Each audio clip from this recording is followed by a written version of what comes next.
오늘 우리가 함께 나누는 말씀 에베소서 1장 14절 1절에서 14절까지 말씀입니다. 에베소서 1장 1절에서 14절까지 말씀, 신약 성경으로는 310페이지 전후입니다. 다 찾으셨으면 드라마 바이블로 함께 성경 봉독하겠습니다. 하나님의 뜻으로 말미암아 그리스도 예수의 사도된 바울은 에베소에 있는 성도들과 그리스도 예수 안에 있는 신실한 자들에게 편지하노니, 하나님 우리 아버지와 주 예수 그리스도로부터 은혜와 평강이 너희에게 있을지어다. 찬송하리로다. 하나님 곧 우리 주 예수 그리스도의 아버지께서 그리스도 안에서 하늘에 속한 모든 신령한 복을 우리에게 주시되, 곧 창세전에 그리스도 안에서 우리를 택하사 우리로 사랑 안에서 그 앞에 거룩하고 흠이 없게 하시려고 그 기쁘신 뜻대로 우리를 예정하사 예수 그리스도로 말미암아 자기 아들들이 되게 하셨으니, 이는 그가 사랑하시는 자 안에서 우리에게 거저 주시는 바 그의 은혜의 영광을 찬송하게 하려는 것이라. 우리는 그리스도 안에서 그의 은혜의 풍성함을 따라 그의 피로 말미암아 속량 곧 죄의 사함을 받았느니라. 이는 그가 모든 지혜와 총명을 우리에게 넘치게 하사 그 뜻의 비밀을 우리에게 알리신 것이요, 그의 기뻐하심을 따라 그리스도 안에서 때가 찬 경륜을 위하여 예정하신 것이니, 하늘에 있는 것이나 땅에 있는 것이 다 그리스도 안에서 통일되게 하려 하심이라. 모든 일을 그의 뜻의 결정대로 일하시는 이의 계획을 따라 우리가 예정을 입어 그 안에서 기업이 되었으니, 이는 우리가 그리스도 안에서 전부터 바라던 그의 영광의 찬송이 되게 하려 하심이라. 그 안에서 너희도 진리의 말씀 곧 너희의 구원의 복음을 듣고 그 안에서 또한 믿어 약속의 성령으로 인치심을 받았으니, 이는 우리 기업의 보증이 되사 그 얻으신 것을 속량하시고 그의 영광을 찬송하게 하려 하심이라. 아멘. 네, 우리를 향한 하나님의 계획이라는 제목을 가지고 함께 오늘 본문의 은혜를 나누고자 합니다. 오늘부터 우리는 에베소서를 묵상하게 되었습니다. 함께 에베소서를 통하여서 우리를 성도로 부르시고 교회로 부르신 하나님의 구원 계획과 그 뜻을 깊이 깨달아가는 저와 여러분이 되길 간절히 소망합니다. 자, 이제 에베소서에 대해서 함께 알아보도록 하겠습니다. 본문 1절에서 2절까지 말씀 우리 함께 읽겠습니다. 시작. 하나님의 뜻으로 말미암아 그리스도 예수의 사도된 바울은 에베소에 있는 성도들과 그리스도 예수 안에 있는 신실한 자들에게 편지하노니, 하나님 우리 아버지와 주 예수 그리스도로부터 은혜와 평강이 너희에게 있을지어다. 아멘. 본문 1절을 보면은 에베소서를 쓴 사람은 바로 사도 바울입니다. 당시 사도 바울은 로마에서 복음을 전하다가 투옥당한 상태입니다. 감옥에 있는 상태였습니다. 이때 교회들을 향해 빌립보서, 골로새서, 빌레몬서, 에베소서 등 많은 편지를 썼는데요, 이를 옥중서신이라고 부릅니다.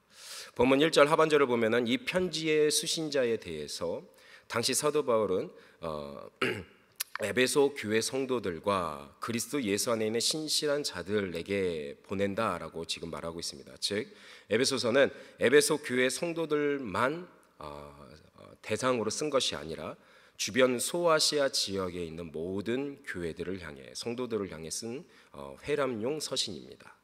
사도행전 19장 10절을 보면은 에베소 교회는 사도 바울이 3차 전도 여행 때 세운 교회인데요, 무려 3년 동안 에베소라는 도시에서 거주하면서 이 교회를 세웠습니다. 장기 체류를 하면서요. 그만큼 복음을 전하는 게 굉장히 시간이 오래 걸렸고 어려웠던 도시가 바로 에베소 도시였습니다. 왜냐하면 당시 에베소라는 이 도시는 로마의 대표적인 항구 도시였습니다. 그래서 상업과 문학과 철학이 많이 발달되어 있었는데요, 이곳에는 다이애나 신을 섬기는 거대한 신전이 있었고, 그리고 이 다이애나 신전과 관련된 생업을 가진 사람들이 굉장히 많이 살고 있었습니다.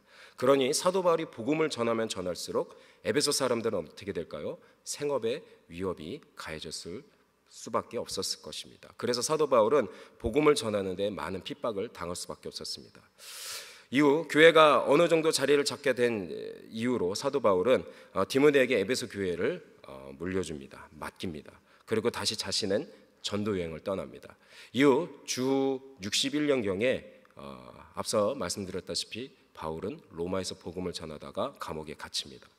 에베소서 3장을 보면은 에베소 사람들은 이 소식을 듣고 많이 낙심을 했던 것 같습니다. 자신들의 영적 지도자가 이런 고난을 당하게 되니까 너무나 두렵고 앞날이 막막했던 것 같습니다. 또한 이들은 에베소 도시에서 신앙생활을 하는 게 너무나 힘들었습니다.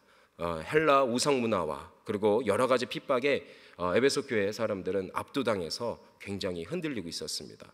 또한 예수를 믿으면 믿을수록 고난이 없어지는 것이 아니라 고난이 더 생기고 생계에 점점 더 위협이 가해지니까 믿음이 마구마구 흔들리고 그리고 너무나 이 고난이 장기화되니까 이들이 정말 에베소 교회 안에서 신앙생활하는 게 많이 어려워졌던 것 같습니다. 에베소 교회뿐만 아니라 소아시아 지역 모든 교회가 이런 문제를 겪고 있었습니다. 그래서 사도 바울은 옥중에서 에베소 교회를 필두로 이 회람용 서신을 쓴 것입니다. 에베소서의 내용을 보면은 크게 두 부분은 나눠 볼 수 있습니다. 먼저 1장부터 3장까지는 하나님의 구속 예정과 구속받은 성도들에 대한 교리적인 가르침을 주고 있습니다. 그리고 4장부터 6장까지는 구속받은 성도로서 이에 합당한 삶을 어떻게 살아가야 하는지를 실천적인 가르침을 주고 있습니다. 이 중에서 오늘 본문 1장은 에베소서의 서론 부분으로서 하나님의 구속 예정과 성취 그리고 그 목적에 대해서 우리에게 설명해 주고 있습니다. 우리 함께 본문 3절의 말씀을 함께 읽도록 하겠습니다. 시작. 찬송하리로다 하나님 곧 우리 주 예수 그리스도의 아버지께서 그리스도 안에서 하늘에 속한 모든 신령한 복을 우리에게 주시되. 아멘. 사도 바울은 하나님을 찬송하리로다 라고 지금 고백하고 있습니다. 그리고 그 이유는 우리 구주 예수 그리스도의 아버지께서 즉 하나님께서 그리스도 안에서 우리에게 하늘에 속한 모든 신령한 복을 주셨기 때문이다 라고 말하고 있습니다. 하나님이 주신 하늘에 속한 신령한 복이란 무엇일까요? 이것에 대해서 오늘 본문은 총 4가지로 우리에게 설명해 주고 있는데요. 첫 번째 신령한 복은 다음과 같습니다. 다 함께 따라하겠습니다. 하나님이 우리를 택하셨다. 네, 하나님이 우리를 택하셨습니다. 네, 본문 4절 말씀을 함께 읽도록 하겠습니다. 시작. 곧 창세전에 그리스도 안에서 우리를 택하사 우리로 사랑 안에서 그 앞에 거룩하고 흠이 없게 하시려고. 아멘. 하나님은 창세전에 즉 이 세상 온 우주 만물을 짓기 전에 우리를 택하셨다라고 지금 설명하고 있습니다. 하나님께서 우리의 뜻과 상관없이 일방적으로 우리를 택하셨다라는 뜻입니다. 그 이유는 우리를 거룩하고 흠이 없는 백성으로 만들기 위해서다라고 말씀하고 있습니다. 유대인이든 이방인이든 모두를 하나님의 백성으로 만들기 위해서 창세전부터 우리를 택하셨다라는 것입니다. 죄로 인해서 타락한 우리를 하나님의 백성으로 세우기 위해서 우리를 택하셨다는 것. 이것이 하나님이 우리에게 주신 첫 번째 신령한 복인 것입니다. 자, 이제 두 번째 신령한 복에 대해서 함께 살펴보도록 하겠습니다. 다 함께 따르겠습니다. 하나님이 우리를 예정하셨다. 네, 그렇습니다. 하나님이 우리를 예정하셨습니다. 본문 5절에서 6절의 말씀 함께 읽도록 하겠습니다. 시작. 그 기쁘신 뜻대로 우리를 예정하사 예수 그리스도로 말미암아 자기의 아들들이 되게 하셨으니 이는 그가 사랑하시는 자 안에서 우리에게 거저 주시는 바 그의 은혜의 영광을 찬송하게 하려는 것이니라. 아멘. 하나님은 그 기쁘신 뜻대로 우리를 예정하셨습니다. 자, 여기서 예정하셨다라는 말은 하나님이 우리를 무작위로 즉흥적으로 택하신 것이 아니라 하나님의 세밀한 계획을 세우셔서 그 계획대로 실행하셨다라는 것을 뜻합니다. 하나님이 우리를 향해 치밀한 계획을 세우시고 우리를 당신의 백성이 되도록 인도하기 위해서 아주 성실하게 그 계획대로 역사하셨다라는 것입니다. 그렇다면 하나님이 우리를 예정하신 목적이 무엇입니까? 이는 5절 중반절을 보면 우리를 예수 그리스도를 통하여 자기의 아들들이 되게 하시기 위해서다라고 말하고 있습니다. 쉽게 말해서 우리를 하나님의 자녀, 하나님의 아들들이 되게 하기 위해서다라고 지금 설명하고 있는 것이죠. 우리 인간은 인류 최초의 인간인 아담과 하와가 하나님께 범죄한 이래로 모두 하나님과의 관계가 단절된 상태로 살게 되었습니다. 스스로 하나님을 떠나 하나님 없이 사는 길을 우리는 끊임없이 선택하고 있죠. 그래서 아담 이래로 태어난 모든 인간은 하나님을 알지 못한 채 살다가 모두 죽을 수밖에 없는 아주 비참한 존재였습니다. 그래서 우리는 욕망대로 살다가 죄악만 저지르는 본질상 진노의 자녀들이었던 것입니다. 그런데 하나님께서 이런 우리를 어떻게 하셨습니까? 포기치 않으셨습니다. 예수 그리스도를 통하여서 자기의 아들들이 되게 하셨습니다. 여기서 아들들이라는 말은 입양한 아들, 딸, 양자를 뜻합니다. 다시 말해 하나님께서 죄와 사망의 자녀였던 우리를 자기 아들로 입양하셨다라는 것입니다. 예수 그리스도 십자가 보혈을 통해서요. 자녀는 부모의 기업을 상속받을 수 있죠. 하나님이 우리를 양자로 삼으셨다는 것은 하나님이 우리의 아버지가 되어주시고 우리는 그분의 자녀가 되었다는 것을 뜻하고, 동일하게 하나님이 세우신 그 기업을 우리가 상속받을 수 있는 자녀가 되었다는 것을 뜻합니다. 이 놀라운 은혜를 우리에게 어떻게 주셨습니까? 무조건적인 은혜로 베풀어 주셨습니다. 우리를 창세전부터 택하시고 예정하신 그 은혜가 바로 이것인 것이죠. 그렇기 때문에 이 놀라운 은혜를 입은 우리는 하나님 앞에 감사와 찬송과 영광을 올려드릴 수밖에 없습니다. 이것이 바로 하나님이 우리에게 원하시는 것이다 라고 지금 오늘 본문은 우리에게 설명하고 있습니다. 이것이 주님이 우리에게 주신 두 번째 신령한 복입니다. 다음 구절을 보면은 하나님은 본질상 진노와 사망의 자녀였던 우리를 당신의 자녀로 입양하기 위해서 두 가지 신령한 복을 더 주셨습니다. 자, 이것이 하나님이 우리에게 주신 네 번째 신령한 복인데요. 먼저 세 번째 신령한 복에 대해서 함께 살펴보겠습니다. 다 함께 따라하겠습니다. 하나님은 우리에게 그리스도의 구속 은혜를 주셨다. 네, 그렇습니다. 하나님은 우리에게 그리스도의 구속 은혜를 주셨습니다. 본문 7절의 말씀을 함께 읽도록 하겠습니다. 시작. 우리는 그리스도 안에서 그의 은혜의 풍성함을 따라 그의 피로 말미암아 속량고 죄사함을 받았느니라. 아멘. 하나님은 우리를 그리스도 안에서 속량고 죄사함의 은혜를 베풀어 주셨습니다. 여기서 속량, 죄사함이라는 뜻은 비슷한 말인데요, 노예 신분에서 벗어난 자유를 뜻하고 또 죄수들의 죄값을 돈으로 지불하고 면제받은 해방을 뜻합니다. 하나님의 아들이시며 죄 없으신 예수님은 이 땅에 오셔서 십자가에 못 박혀 죽으심으로써 우리의 모든 죄값을 대신 치르셨습니다. 당신의 죄 없는 영원한 피로요. 이를 통해서 우리를 죄와 사망에서 완전히 해방시키셨습니다. 이를 예수 그리스도의 구속 은혜라라고 지금 부르고 있는 것이죠. 하나님은 이 그리스도를 통하여서 그 구속의 은혜를 어떻게 주셨습니까? 우리에게 풍성하게 주셨습니다.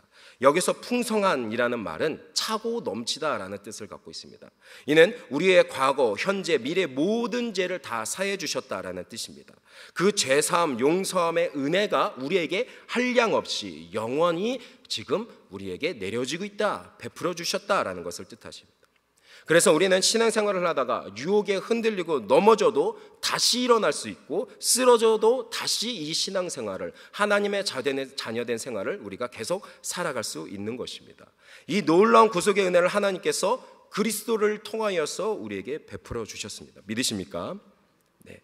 이때 우리는 그리스도의 구속의 은혜를 오해하지 말아야 될 것이 있습니다. 악용해서는 안 되는 것이죠. 주님은 구원받은 성도들에게 분명히 말씀하셨습니다. 빌립보서 2장 12절에 두렵고 떨림으로 내 구원을 이루라. 하나님께서 베푸신 그 구속의 은혜를 전적으로, 하나님께서 우리에게 베푸신 구속의 은혜는 전적으로 다 하나님의 은혜입니다. 우리의 노력이나 공로가 1도 들어갈 수가 없고 들어가지 않았습니다. 그러나 하나님은 이 세상 종말 심판대 앞에서 반드시 우리의 인생이 하나님의 자녀로서 어떻게 살아갔는지, 어떻게 우리가 생활했는지를 정산하신다, 계산하신다라고 말씀하셨습니다. 즉 하나님께 약속받은 최종 우리의 미래의 구원은 우리가 어떻게 살아가느냐에 따라서 결과가 달라질 수 있다는 것입니다. 그러므로 우리 함께 하나님의 자녀답게 살아가도록 끊임없이 우리에게 베풀어 주신 그리스도의 구속 은혜를 온전히 의지하고 평생 회개하며 그 회개에 합당한 열매를 맺어가는 저와 여러분이 되기를 간절히 소망합니다. 하나님은 우리가 당신의 자녀답게 살도록 하기 위해서 또 다른 신령한 복을 주셨습니다. 이것이 바로 오늘 네 번째 신령한 복인데요, 함께 따라하겠습니다. 하나님의 뜻의 비밀을 알려주셨다. 그렇습니다. 하나님의 뜻의 비밀을 우리에게 알려주셨습니다. 본문 8절에서 10절의 말씀을 함께 읽도록 하겠습니다. 시작.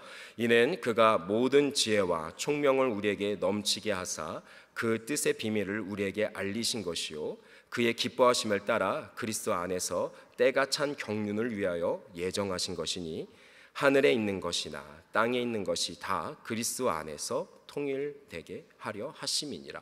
아멘. 하나님은 예수 그리스도를 통하여서 당신의 뜻의 비밀을 우리에게 알려주셨습니다. 그게 무엇입니까? 바로 10절에 하늘과 땅에 있는 모든 것을 다 그리스도 안에서 통일되게 하신다라는 것입니다. 자, 여기서 통일이라는 말은요, 남과 북이 하나가 된다 그런 뜻이 아니라 여러 개를 한 방향으로 모은다라는 뜻을 갖고 있습니다. 그렇다면 한 방향은 어디라는 것일까요? 한 방향이란 어디일까요? 바로 9절 중반절에 그리스도 안에서 때가 찬 경륜을 위해 예정하신 대로입니다. 좀 어렵죠? 제가 쉽게 설명해 드리겠습니다. 여기서 경륜이란 원래 집안 관리, 경영을 뜻하는데요, 이게 하나님께 쓰이면은요, 온 우주 만물을 통치하시는 하나님의 계획 안에서의 섭리를 뜻합니다. 쉽게 말해 하나님의 창세전부터 세우신 계획과 뜻대로 이 세상을 어떻게 하신다고요? 모으신다고요. 우리가 사는 이 세상은 아담과 하와가 타락한 이래로 어떻게 되었습니까? 무질서와 혼돈에 빠져 있었습니다. 하나님이 원래 세워놓으신 창조 질서와 계획이 어떻게 됐습니까? 그 계획에서 완전히 벗어난 상태입니다. 그런데 하나님께서 예수 그리스도를 통하여서 타락한 이 세상 모든 만물을 당신의 구원 계획 안에 다시 한번 창조 질서 안에 모으신다라는 것입니다. 그래서 이것을 간단히 말해서 따라해 보겠습니다. 만유통일. 네, 만유통일이라고 부르는 것입니다. 이 만유통일이라는 뜻을 언제 실행하신다고 하십니까? 우리 그리스도인들에게는 이미 다 주셨다라고 지금 표현하고 있습니다. 이미 실행하고 있다라는 것이죠. 이 만유통일이란 하나님의 놀라운 뜻과 계획이 이미 진행 중에 있다라는 것입니다. 이 놀라운 구원 계획 안에 지금 우리의 인생을, 그리스도를 통해서 우리의 인생을 들어가게 하셨다, 모으게 하셨다라는 것입니다. 이 얼마나 놀라운 일입니까? 그리고 나머지 본문 11절에서 14절에 보면은 이 만유통일이라는 구원 계획을 하나님께서 먼저 유대인을 통해서 진행하셨고 이제는 이방인을 통해서 이루고 계시다라고 지금 우리에게 설명하고 있습니다. 자, 여기까지가 오늘 본문의 내용입니다. 오늘 본문 우리에게 적용해 보면서 함께 결론을 맺기를 원합니다. 오늘날 우리가 사는 세상은 크리스천으로서 살아가는 것이 어떻습니까? 쉽지 않습니다. 어렵습니다. 우리의 신앙과 가치관을 압도하는 이 세상의 풍조 앞에서 우리는 늘 갈등하고 고민하고 흔들리고 넘어지며 살고 있습니다. 그래서 이렇게 살아가는 내 모습을 보고 실망할 때도 많고 낙심할 때도 너무나 많죠. 저도 가장으로서, 남편과 아빠로서 또는 목회자로서 이 세상을 살아가는 것이 솔직히 버거울 때가 많습니다. 늘 흔들리고 늘 갈등하고 늘 고민을 합니다. 그런데 이런 우리에게 주님은 오늘 본문을 통하여서 분명히 말씀하고 계십니다.